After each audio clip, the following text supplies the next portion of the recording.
Is our jaw-dropping. A monster dust storm swept across Phoenix. It went from day to night in just seconds, blinding drivers, grounding flights, causing all sorts of chaos. Dust storms are common in that area, but nothing like this. A monster is approaching.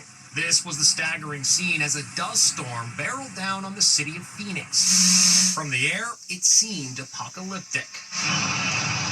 Witnesses at Phoenix Airport can't believe what they're seeing.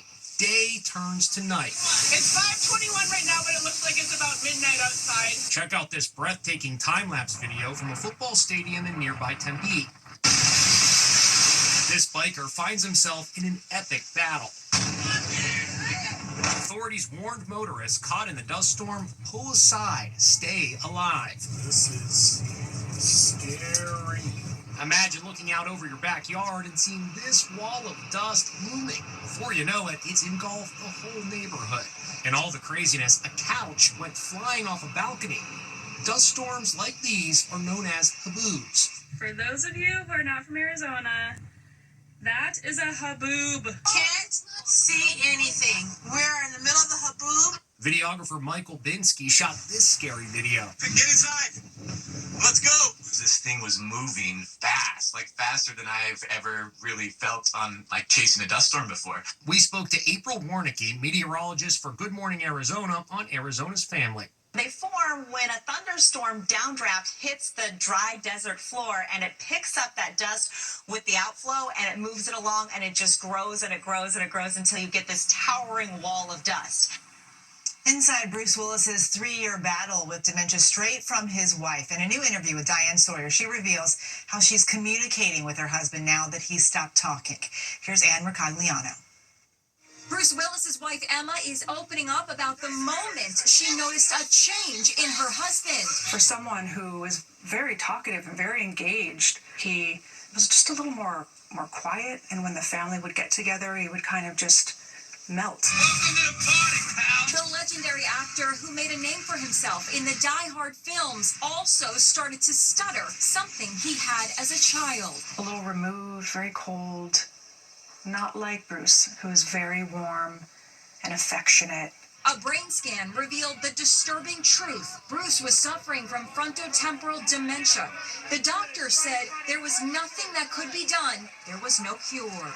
Bruce secretly struggled for years. In 2021, on the set of the movie American Siege, he had to use a device called an earwig so someone could feed him his lines. Bruce is in really great health overall. You know, it's just his brain that is failing him. But the language is... Yeah, the language is going. Were there days that it would be Bruce again? Yeah, I mean, we still get those days. Not days, but we get moments. Sometimes you'll see that twinkle in his eye or that smirk. And, you know, I just get, like, transported. Here we go. 1, 2. One of those joyous moments came earlier this year when Bruce danced around the kitchen with ex-wife Demi Moore. And you could see the twinkle in his eye during this birthday celebration in 2023. And it's just hard to see, because as quickly as those moments appear,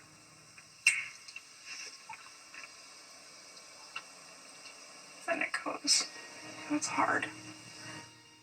The Diane Sawyer special, Emma and Bruce Willis, The Unexpected Journey, airs tonight on ABC. Cardi B is famous for showing off her long nails. Now those nails are Exhibit A in court. A female security guard is suing the rapper, saying she scratched her face. But Cardi B has a very different account of what happened. Jim Murray is at the courthouse. Singer Cardi B is known for her impossibly long manicured nails. Here she even uses her fingernail to slice a mango. Ooh, just messy. Now she's being sued by this security guard who claims Cardi B cut her left cheek with a 3-inch fingernail. Are you alleging that Cardi B attacked you? I caught up with both security guard Imani Ellis and Cardi B outside court today. Do you look at this case as a shakedown for money? Absolutely. The singer and security guard are facing off inside a Los Angeles courtroom. The alleged incident happened in 2018 when Cardi B was pregnant and she was leaving her doctor's office in Beverly Hills. The singer claims the security guard began taking video of her with her cell phone. And when Cardi B asked her to stop, she says the security guard began screaming at her and taking swings. Cardi B says she feared for her unborn baby. Was she recording you without your knowledge? Yes. And nobody touched each other. But the security guard has a completely different story. She says she was talking on her cell phone when Cardi B assaulted her, maliciously striking her about the head, face, and body. How long were the fingernails on the day she put them in your face? About 2 to 3 inches long. Today in court, a plastic surgeon testified about a scar allegedly caused when Cardi B clawed at her face. She had a scar on her left cheek. He presented this photo exhibit. This is the main scar down the center. Inside court, Cardi B often fidgeted with her now much shorter fingernail. She says that you scratched her, you didn't scratch her or touch her? Well, he's the father accused. Tonight, he's still on the run. And now, police are taking a closer look at the crime scene, closing off parts of the National Forest where the girls were found, hoping to find new clues. Les Trent has the latest. It's chilling body cam video of the dad who police say brutally murdered his 3 little girls, then vanished. 32-year-old Travis Decker was questioned by cops after he was involved in a fender bender. Everybody was rolling and everything was going, and all of a sudden I hit him. I don't know how. Just 72 hours later, Decker allegedly murdered his children, Peyton, Evelyn, and Olivia, in a remote campsite in Washington State's Wenatchee National Forest. Decker. Nice. The girls, seen in this heartbreaking video practicing for a limbo competition, were tied up and suffocated with plastic bags. Today, 3 months after the horrifying slayings that shocked America, authorities are stepping up the search, assigning 100 FBI agents who will go over every inch of ground within a quarter-mile radius of the original crime scene. It is old-fashioned hard work, people walking through the woods, looking at the ground, within sight of each other, not missing a single square foot. The accelerated search means the popular campgrounds and other sections of the national park nearby will be closed, potentially disrupting Labor Day plans for campers. There is still no sign of Decker, who is a former Army Ranger trained in wilderness survival. We have no evidence that Travis Decker is alive or dead.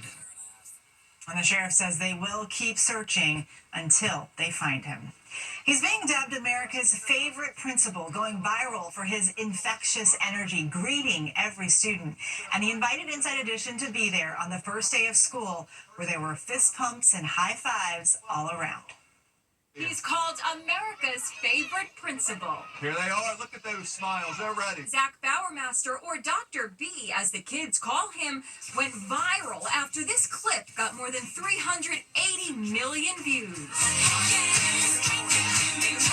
I had no idea these videos would get so huge. I think it just resonated with people. They saw themselves in the videos. They thought about someone that they really connected with in that one moment that changed the trajectory of their life. We were at Providence Elementary School in Lancaster, Pennsylvania, as Dr. B greeted kids for the first day of school. First up, the kindergartners. Look at that dress. First day at Providence. Here you go, bud. Then come the bigger kids. You ready? You ready? It's the little things that make a big difference. Just connecting with kids, something as small as a fist bump. Here they come, one by one. They each get a special greeting. Welcome back. Welcome back, Kimmy. Looks like a great first day, Dr. V. We'll be back with more Inside Edition after this.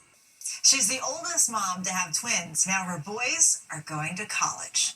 It's an off-to-college hug for a special mom and her twin boys. Love you. Mom gained notoriety back in 2007. At age 60, she gave birth to these guys. You want a little milk?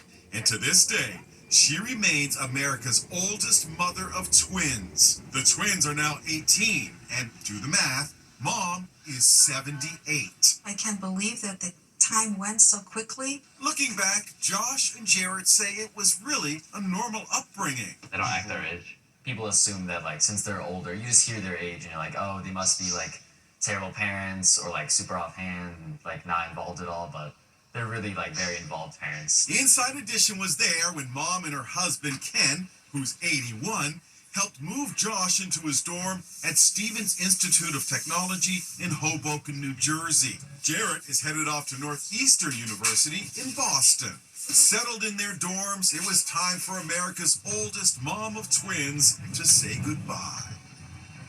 And we wish them the best. Now, Megan Alexander with our Inside Deals. Finally, when a realtor's sign was defaced, she had the last laugh. Oh no, somebody messed up my sign. You know, in real estate, you have to have a thick skin and a great sense of humor. And if she has both, we'll see you next time.